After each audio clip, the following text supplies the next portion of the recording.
गपोड़ी बहू। उमा जी की बहू पिंकी को गप्पे मारने की बहुत आदत थी। वो जब भी किसी के बारे में बातें करती तो बड़े बड़े गप्पे फेंका करती। आसपास के सब लोगों को पता था कि पिंकी बहुत बड़ी गपोड़ी बाज है। लोग उसकी बात पर विश्वास नहीं किया करते थे, लेकिन हाँ, उसकी बातें सुन सुनकर हंसते बहुत थे। अरे बहू, पड़ोस वाली शर्मा जी है ना, उनकी बेटी का जन्मदिन है, तुम भी चली जाना। ठीक है मम्मी जी, ये तो बता दो गिफ्ट में लेकर क्या जाना है? अरे लेकर क्या जाना है, 250 का लिफाफा दे देना, बस काफी है। अरे मम्मी जी, अच्छा लगेगा क्या? पड़ोसी हैं हमारे, हमें कुछ बड़ा लेकर जाना चाहिए। अरे बहू, इतना काफी है। जानती हैं आप, मेरे मायके में जब पड़ोस में किसी की बर्थडे होती थी ना, तो मम्मी कुछ ना कुछ गोल्ड का ही देकर भेजती थी। पड़ोसी के बर्थडे में सोना? कैसी बातें करती हो। और नहीं तो क्या, आपकी तरह थोड़ी ना लिफाफा पकड़ा दिया। पिंकी शर्मा जी की बेटी के जन्मदिन में चली जाती है। अरे आज तो बड़ी सुंदर लग रही हो साड़ी में। जी मैं तो लहंगा पहनकर आने वाली थी, मम्मी जी नहीं मानी। अरे बेटा, बर्थडे पार्टी में तो साड़ी चल जाती है, मेरा मतलब कोई शादी थोड़ी ना है। कैसी बात कर रही हैं आप आंटी जी? मेरे मायके में तो छोटे छोटे फंक्शन भी हम लोग लहंगा बनवाते थे बुटीक से, डिजाइन करवाकर। चाहे पड़ोस में किसी का जन्मदिन हो, मेरी मम्मी हमेशा बुटीक से नया लहंगा डिजाइन करवाती थी।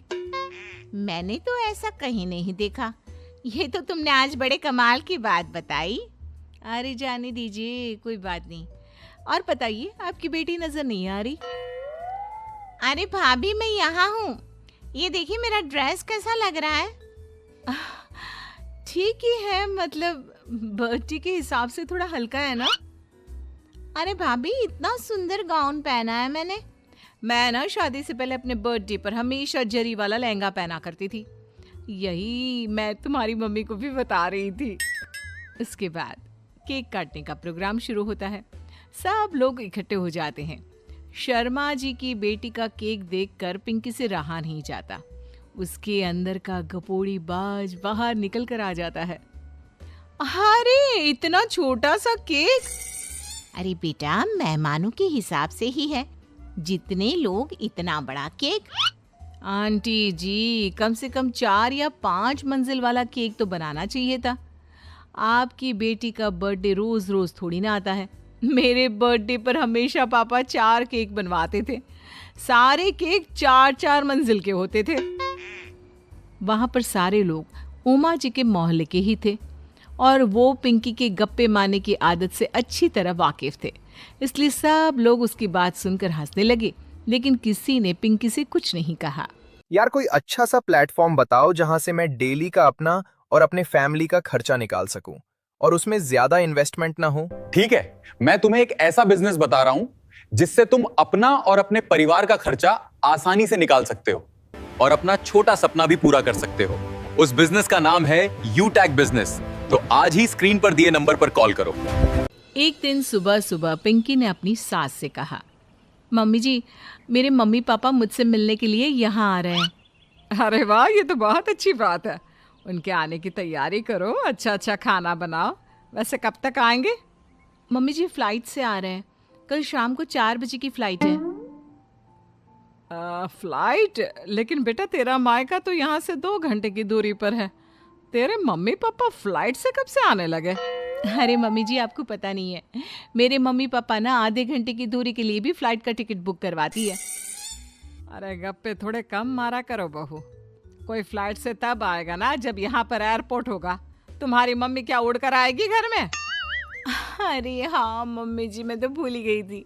वो क्या ना, मेरे मम्मी पापा हमेशा फ्लाइट से ही ट्रैवल करते हैं, तो मेरे दिमाग से ही निकल गया था।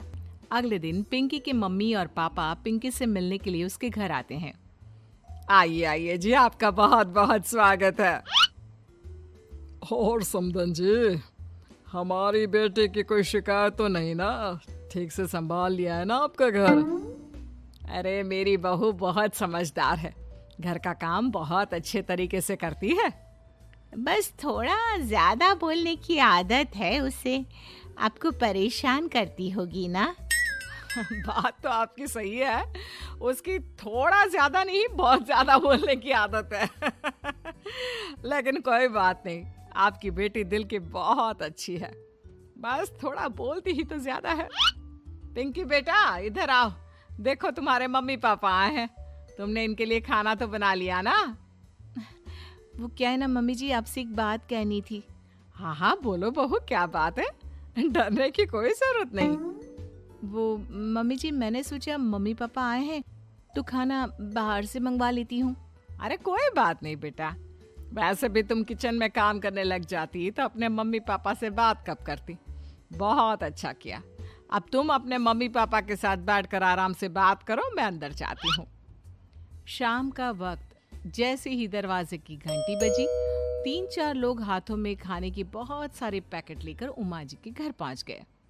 अरे भाई कौन है आप लोग, लगता है गलत पते पर आ गए। नहीं नहीं माँ जी, हम तो खाने का ऑर्डर डिलीवर करने आए हैं, यहीं से बुकिंग मिली थी।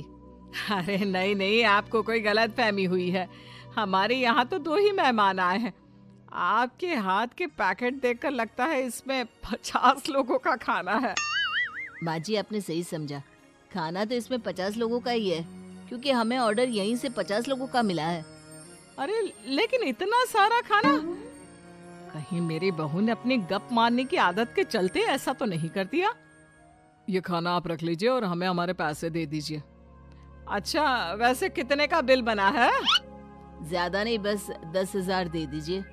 उन लोगों की बात सुनकर उमा जी पिंकी को आवाज देकर वहां बुलाती है। जैसे ही पिंकी वहां आती है, खुश होते हुए उन लोगों को वहां पर खाना रखने के लिए कहती है। अरे इतना सारा खाना क्यों मंगवाया बहू? अरे मम्मी जी, मैंने आपको बताया तो था, मम्मी पापा आए हैं तो मैं खाना बाहर से मंगवा रही हूँ। ये बात सही है बेटा, लेकिन 2 लोगों के लिए 50 लोगों का खाना? अरे मम्मी जी, कुछ कम पड़ जाए तो अच्छा थोड़ी ना लगता है, और मेरे मायके में तो ऐसा ही होता है, एक्स्ट्रा खाना मंगवाते हैं हम लोग।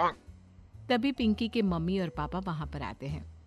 अरे बेटा, एक्स्ट्रा खाना मंगवाने का मतलब ये थोड़ी ना होता है कि 2 लोगों के खाने के लिए 50 लोगों का खाना मंगवा लो। और बेटा, तुम्हारी गप मारने की आदत के चलते 10,000 का बिल आया है, तुम्हें नहीं लगता ये गलत है? देखो बहू, बढ़ा चढ़ाकर बातें करना अपनी जगह, लेकिन इतनी बड़ी बड़ी फेंकना भी गलत है ना। पहली बात तो इतने सारे पैसे लगे, और दूसरी बात खाना वेस्ट होगा। आप लोग ठीक कहते हैं, मैं आज के बाद अपनी इस आदत को कंट्रोल करने की कोशिश करूंगी और अब से गप थोड़ी कम मारा करूंगी। पिंकी की बात सुनकर सब लोग हंसने लगे।